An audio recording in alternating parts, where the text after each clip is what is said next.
Hey, what's going on? I'm Matt O'Leary back with another video, and today I'm going to be talking about what Sam Darnold has to do to be at least a league average quarterback. And before I get started today, just wanted to mention that you can follow me on social media at Matt O'Leary NY. Also, if you haven't already, please make sure to subscribe to the podcast. New episodes drop every Monday. So Sam Darnold is now through 2 years in the NFL. There's been ups and downs. Obviously, when looking at Sam Darnold, most Jets fans really like his potential, but there's no denying that he is going to have to take a little bit of a statistical step forward in year 3 and play a full 16 games. So in order for him to be considered a league average quarterback, here's the numbers that he would have to put up, and we'll talk about it and see how realistic of a possibility that is. In 2019, league average completion percentage was 64.3. Sam Darnold finished last year with a 61.9 completion percentage. Darnold's rating was 24th in the league. Obviously, you have to get to about 16 in order for you to be league average, and I think that's a realistic goal, is to get to that league average point. I don't think Darnold is ever going to be someone who gets close to 70% completion percentage, but if he's someone who lives between 63% and 66% completion percentage, I think you're more than fine, and that's where I expect him to be in 2020. Yes, his completion percentage was a little bit on the lower side at 61.9, but keep in mind how brutally bad the offensive line was last year. With an improved offensive line, I think that number goes up. Also, completion percentage isn't an end-all be-all stat. There's a lot of factors that go into completion percentage, but I think it's a realistic expectation for Sam Darnold to get to the league average point, and I don't think it's that crazy to expect anything less. So I'm going to say he finishes somewhere, in that range of league average, maybe creeping towards the top 10. I would be shocked if he finished in the top 10. Pleasantly surprised, but still a little bit surprised if he finished in the top 10 in completion percentage. That's not really his game. He's someone who likes to take a little bit of risk, and that's what I think makes him an intriguing player. But I'm going to say that he is going to be able to finish league average in this category. League average in yards was 3,603 yards. Sam Darnold finished with just over 3,000 last year, 3,024, which ranked him 25th. But keep this in mind, he only played 13 games. So if you pace what he did in 13 games over a full 16-game season, that pace would have been 3,721 yards, which would have been 16th in the NFL. So he was already at league average. I think he's going to come close to pushing for the top 10. 4,000 yards might be a stretch. I definitely think he's going to be in the conversation of 4,000 yards. If I were betting, I would say slightly below, not a whole lot, but again, slightly below.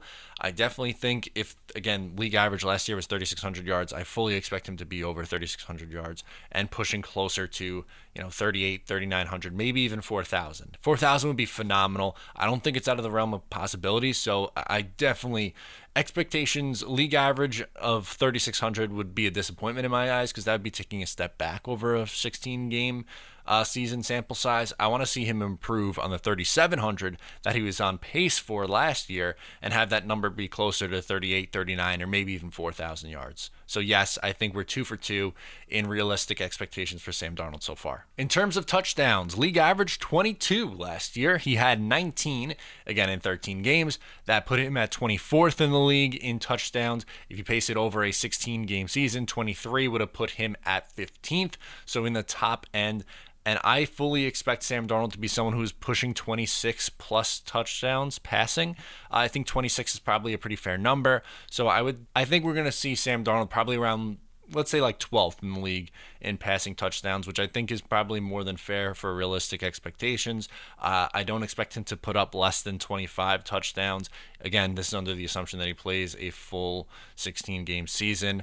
Better offensive line, potentially better weapons, and getting Chris Herndon back, adding Denzel Mims, swapping Robbie Anderson for Rashad Perriman's essentially an even swap. So I think the expectation of finishing in the top half of the league in touchdown passes is definitely realistic for Sam Darnold. So we're 3 for 3. League average for interceptions was 9. Darnold finished with 13.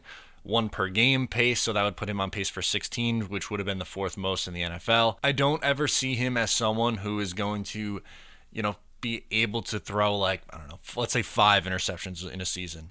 And the reason for that is because he is someone who usually takes risks. Now, I don't think 16 is going to be my expectation for him this year. I would say 12, somewhere in that regard. So he's going to be always someone who I think is in the double digits of interceptions. Again, maybe it's not 16. I'd be, again, probably disappointed if he threw 16 interceptions this year. But I think we see an improvement there. So I would say he doesn't hit league average, which is 9. League average for yards per attempt was 7.2. Darnold finished with 6.9. He was pretty close. I think that number goes up in 2020. I don't know if it's going to be much higher than 7.5, let's say, but I definitely expect him to be in the top half of the league in this category as well. 7.5 would put him at about 13, so I think that's probably pretty fair. In order to get to the top 10, he would have to push 7.9, 8 yards per attempt, which I don't really see him at that point yet. His strength is not the deep ball. He is someone who can attack in medium to short range. Maybe if he takes that next step, obviously with Perriman on the outside, that could potentially change, but I would say somewhere in the top 15 to 10 seems fair for Sam Darnold. If he cracks the top 10, good for him, but I don't think that's going to happen. League average yards per game was 250.1. Obviously, Sam Darnold did not hit that mark. He finished 23rd in the league with 232.6 yards per game. Okay numbers, not awful, decent for a young quarterback in year 2 in a really bad situation. I think he is going to hit the 250 mark. I think he takes that significant step forward in that regard. In order to get into the top 10, he'd probably have to push somewhere around 260 plus yards. That's possible, but I don't know if I would be betting on it. I would say he probably finishes around 10th to 15th in this category, but I would fully expect him to be in the top half of the league in this one as well. Last is rating. 91.2 is league average for rating. Last year, Sam Darnold finished with an 84.3, which was 27th. On the lower side, I think that is a significant step forward as well. I expect him to be somewhere around the mid-90s. In the last 8 games last year, he really finished strong. He had a 94.5 rating in the final 8 games. I think we see him finish somewhere around a 95 rating, give or take a little bit, but I definitely expect him to be in the top half. For reference, a 95 rating would have been 13th in the league. So for my expectation, I guess, is yes, Sam Darnold is going to be a league average quarterback in 2020 and even probably closer to top 10. I don't know if I'd go as far as top 10 statistically. I'm going to say statistically 12th to 14th is probably going to be my guess, which is a nice improvement. And I am definitely looking forward to see what Sam Darnold can do with an improved offensive line, with hopefully a better version of Le'Veon Bell, with Chris Herndon returning, and so much more. So that was my take on Sam Darnold and what it would take for him to be a league average quarterback. Do you think he could hit those benchmarks? Let me know in the comments down below. Once again, I'm Matt O'Leary, and I'll talk to you next time.